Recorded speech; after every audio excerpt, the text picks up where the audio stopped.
গরু মাংস রান্নার ক্ষেত্রে কিছু ব্যাপার আমাদের মাথায় রাখতে হয়, যেমন রান্নার পরে লুক বা কালারটা কেমন হয়েছে, মাংসটা প্রপারলি সিদ্ধ হয়েছে কিনা, স্পষ্ট হয়েছে কিনা, আর সব থেকে ইম্পর্ট্যান্ট হচ্ছে মাংসের টেস্টটা কেমন হয়েছে।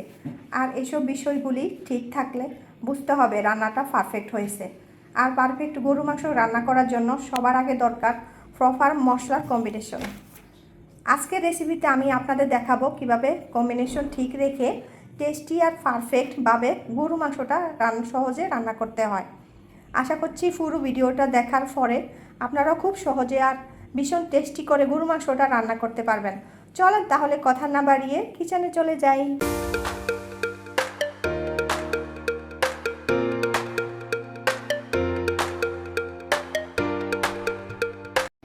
সবাইকে জানাচ্ছি ঈদুল আজহার অনেক অনেক শুভেচ্ছা, ঈদ মোবারক। অনেক অনেক দোয়া ও ভালোবাসা আমাদের জন্য, সবাই দোয়া করবেন।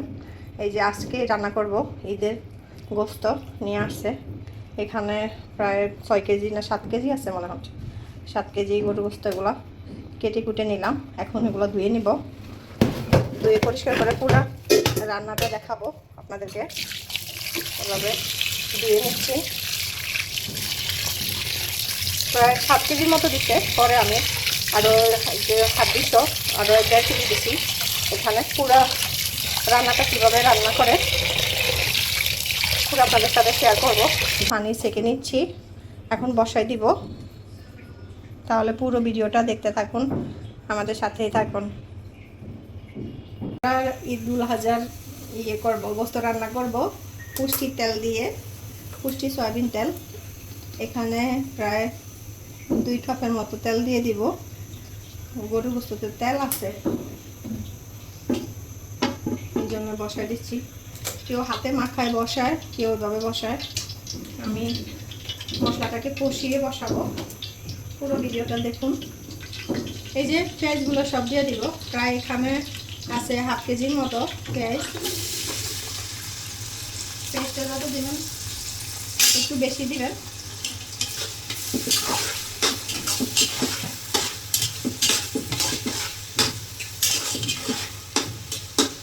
8 কেজি মাংসের জন্য নিয়ে নিলাম গরম মশলা, এই দারচিনি, এলাচ আর এটা লবঙ্গ। এই যে এগুলো এখন সবগুলো দিয়ে দিব, পরিমাণ মতো দিবেন। আর এই যে নিয়ে নিলাম তেজপাতা, এগুলো সব দিয়ে দিব, প্রায় 15-16টা তেজপাতা দিলাম। এগুলো একটু নেড়ে দিব।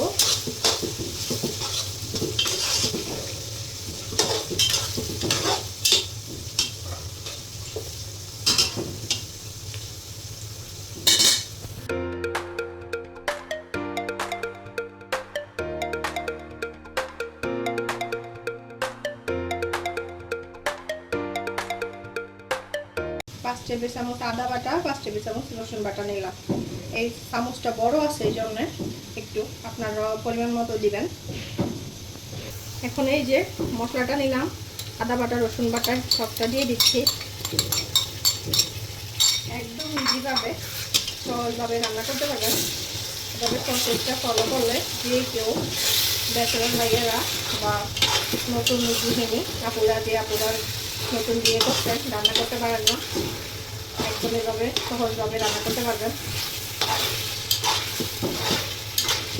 রান্নাটা হচ্ছে আর সুন্দর করে গুছিয়ে রান্না করা তো মনে করেন একটা কি বলে, একটা মেয়ের অনেক গুণ। একটু সামান্য পরিমাণ পানি দিলাম, রান্না মশলাটা খুলে যাব, এটা ভাজতে হবে মশলাটা, এই জন্য একটু পানি দিয়ে দিলাম। এখন মশলাটা ভেজে নিচ্ছি, তারপরে দেখা যাচ্ছে হলুদ মরিচটা দিব। এই যে এখানে আছে এটা ধনিয়া গুঁড়া, এটা হলুদের গুঁড়া, আর এটা লবণ আর মরিচের গুঁড়া,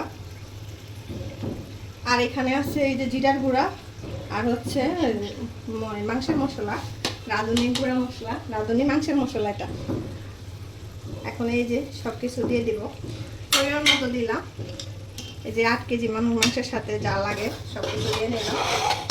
এখন পানি দিব, পানি দিয়ে পুরো মশলাটাকে ভালো করে কষিয়ে নেব। তারপর আমি মাংসটা দিব এটার সাথে।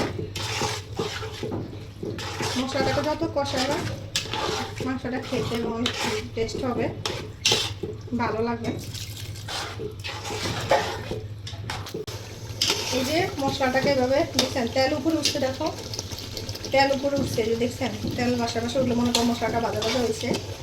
এখন পুরো মাংসটা দিয়ে দিব, আস্তে আস্তে মাংসটা দিব আর নাড়বো, তাহলে নিচে আর লাগবে না।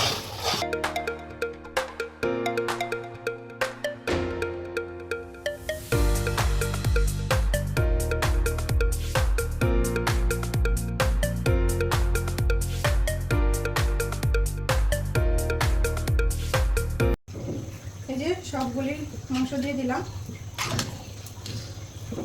পুরো পাতিলটা ভরে গেছে, বুঝলেন? এগুলো কষলে আরো কমবে। এই যে এখন গোস্তটা নেড়ে দিব, দেখুন কষানো হয়েছে, এই যে পানি বের হয়ে গেছে, এটা আরো ভালো, এই যে কষানোর ভিতরে সিদ্ধ হয়ে যাবে।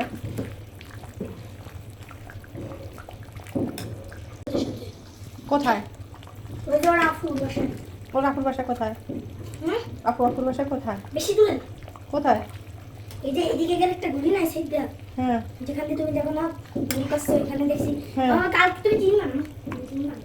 চিনবো, বলো কোথায়? এই যে এখান থেকে গেলে আছে না, এখানে একটা এই দেখো এদিকে একটা দোকান আর ওই সাইডে একটা শপ, হ্যাঁ একটা গলি, এই গলিতে এখানে ওর এখানে একটা সাইডে একটা গ্যারেজ, ওই গ্যারেজ লাল গেট, ওখানে বা দুইটা এখানে সিঁড়ি, দোতলা যাবে দেখবা এখানে। পরে দেখলাম যে ওমরা নিলে নে, হ্যাঁ হ্যাঁ হ্যাঁ ওর এখানে। ওখানে গেছো? না তো দূরে না, আমাদের কাছে একটু দূরে তো না। এখন কি আরাম চলে আসছে? না আরাম চলে আসে না, আমি আসি আরাম ওখানে কি করে? গেলে ওর সাথে, ওর আইসা পরে পরে আমি ওর সাথে ওর সাথে খেতেছিলাম। ও আচ্ছা, আর একটু আজের সাথে একটু দুষ্টামি করতেছি। এই তো আমাদের মাংস হলে এখন খাবে, ঠিক আছে? ভাই একটু ড্রেস খুলে ফেলি। আরে খোলে না, খোলে না, কেন খোলো? আরে অনেক ঘামাই গেছে না, অন্য ড্রেস পরি, এরকম নতুন ড্রেস আছে না, নতুন ড্রেস পরি। আচ্ছা আরেকটা করো। নতুন ড্রেস পরবো, ওকে? আচ্ছা একটু টাকা দিয়ে দিব। কেন টাকা দিছি না তোমাকে? তোমার কাছে বলছি ওই টাকা শেষ করে ফেলছো? তুই বলছ না যে আবার পরে দিব। দিব তো বলছি, কিন্তু টাকা শেষ করে ফেলছো ওগুলো? হ্যাঁ কি খেয়ে ফেলছো? এই যে খাইছি না, পরে এই যে আইসক্রিম খাইছি। আচ্ছা থাক, আমি আবার পরে দিব। রাতে দিও, আমার আচ্ছা। রাতে দিও। এই যে আমার রান্নাটা একদম কমপ্লিট, কি সুন্দর হয়েছে একদম। এই যে তেল বেশি উঠছে, মাখা মাখা হয়েছে, খুব সুন্দর। এখন সবাই মিলে খাবো, আর আপনারা এভাবে রান্না করে খাবেন আমাদের মতো। খুব ভালো লাগলো, দিনটি খুব ভালো গেল।